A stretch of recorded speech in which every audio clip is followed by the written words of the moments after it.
আগামীকাল বিশেষ অধিবেশন বিধানসভায় দুপুর 2টায়। দুপুর 12টায় বিএ কমিটির বৈঠক। তবে অধ্যক্ষ বিমান বন্দ্যোপাধ্যায় জানিয়েছেন আগামীকাল শপথের জট কাটতে চলেছে। আগামীকালই শপথের সম্ভাবনা বিধানসভায়। Don't want to make any comment on that because they are sitting, for the last 30 days they are on dharna and they requested the governor to come down to administer them out, but that has not materialized. Anyway, I am not on that. That subject matter will be discussed. It will not be discussed in tomorrow's business or whatever it is. You can go through the these books of the West Bengal Legislative Assembly, this conduct of business. There you can find that what agenda are supposed to come permanently so far as house is concerned.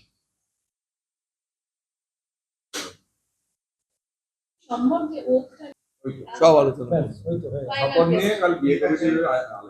Committee meeting আমাদের সব সিদ্ধান্ত গ্রহণ করবো কি হবে না হবে। আমাদের পরিষদীয় মন্ত্রী রয়েছেন, তার মতামত আমাকে নিতে হবে, পরিষদীয় দপ্তরের মতামত আমাকে নিতে হবে।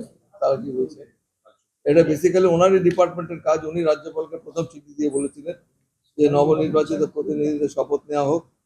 তার গুরুত্বটা ওনার দিক থেকে অনেক বেশি। এরা ভাই ওরা আমি এখন কিছু বলবো না, যা হবে কালকে শুনবো।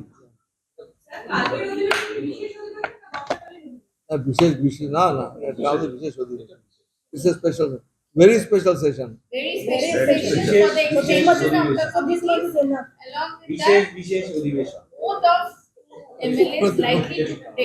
এটা যাচ্ছে না কি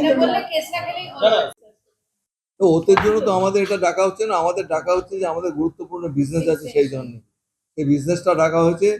এবং আমাদের যারা বিধায়ক, দুজন নবনির্বাচিত বিধায়ক যারা বাইরে বসে রয়েছেন, তারা অনেক আবেদন করেছেন এই সংক্রান্ত ব্যাপারে। আমরা যা সিদ্ধান্ত নেবার পর নেব, আমি নিশ্চয়ই সিদ্ধান্ত নেব। তবে আগামীকাল আমাদের যে বিধানসভা অধিবেশন ডাকা হয়েছে মূলত আমাদের কমিটির এক্সটেনশন করবার জন্য, যে মোশনটা আমাদের কাছে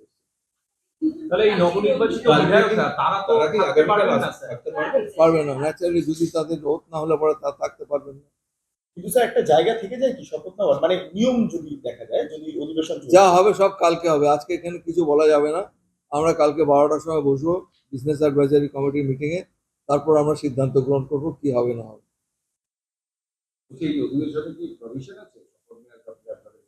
প্রত্যেক অধিবেশনে শপথ নেওয়ার প্রভিশন রয়েছে। আমাদের যখন অধিবেশন হয় তখন প্রথম এজেন্ডাই থাকে ওথ। অনেক সময় অনেকে যারা রয়েছেন ইন্টারমিডিয়েট পিরিয়ডে মারা যান, মারা গেলে পরে তাদের জায়গায় নতুন নির্বাচিত হয়ে যারা আসেন তাদের শপথটা হয়। তো এটা নতুন কিছু, there is nothing new in it.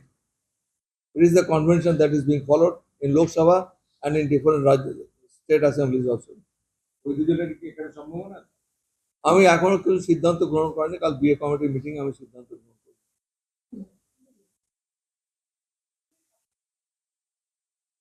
BA কমিটিতে সাধারণত শপথের বিষয় থাকে না। আমাদের রুলসে যা আছে রুলস অনুযায়ী আমাদের সেগুলো অর্ডার পেপার তৈরি করা হয়। আমাদের কি বিজনেস হবে, পরিষদীয় দল থেকে কি কি বিজনেস আনতে চায় সেটা নিয়ে সাধারণত বিএ কমিটিতে ডিসকাশন করা হয়।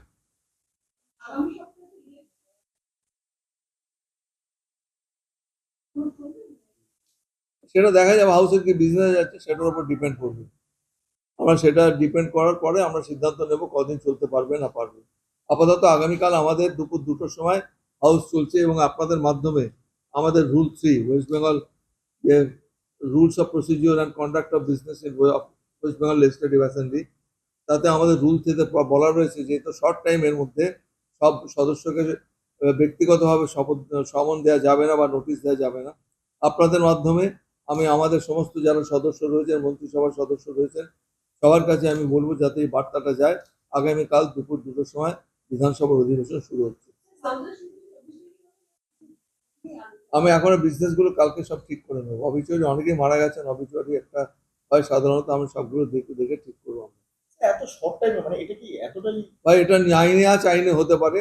আমার তো এমন নয় লং টার্ম শর্ট টার্ম না। আমাদের যদি গুরুত্ব থাকে, গুরুত্ব বিবেচনা করে আমরা বিধানসভার অধিবেশন রাখি। এটার গুরুত্ব অপরিসীম। ওদের টার্ম শেষ হচ্ছে 8 তারিখে। 8 তারিখের পরে স্ট্যান্ডিং কমিটিগুলো ডিফাঙ্ক্ট হয়ে যাবে। এগুলোকে সজীব রাখতে গেলে আমাকে এটা করতেই হবে। আপনি সম্প্রতি একটা বিষয় উল্লেখ করেছিলেন, বিআর আম্বেদকরের একটা কোর্ট থেকে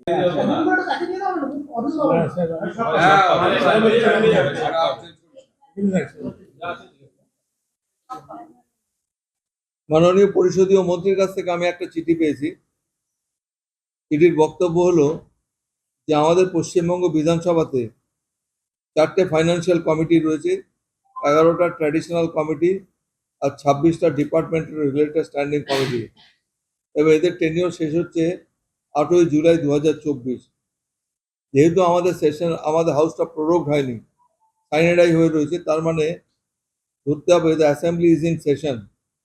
এবং উনি যে একটা মোশন মুভ করতে চাইছেন, আমাদের নির্মল ঘোষ, তিনি একটা চিঠি দিয়ে ওনাকে বলেছেন যে এই যে কমিটির যারা সদস্য রয়েছেন এর কম্পোজিশনটা চেঞ্জ না করে 8ই জুলাইয়ের আগে এদের এক্সটেনশন করার জন্য একটা প্রস্তাব উনি আনতে চান।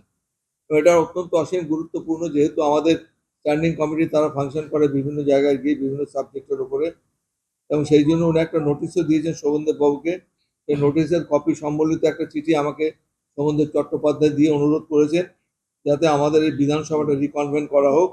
এবং ওনার আবেদন যেটা উনি করেছেন, যে আমার কাছে চিঠি দিয়েছেন, তার পরিপ্রেক্ষিতে আগামী 5ই জুলাই দুপুর 2টোর সময় আমাদের পশ্চিমবঙ্গ বিধানসভা বসবে, এবং সেদিন এই গুরুত্বপূর্ণ বিষয়টা নিয়ে আমরা আলোচনা করব, এই মোশনটা নিয়ে ডিসকাশন হবে।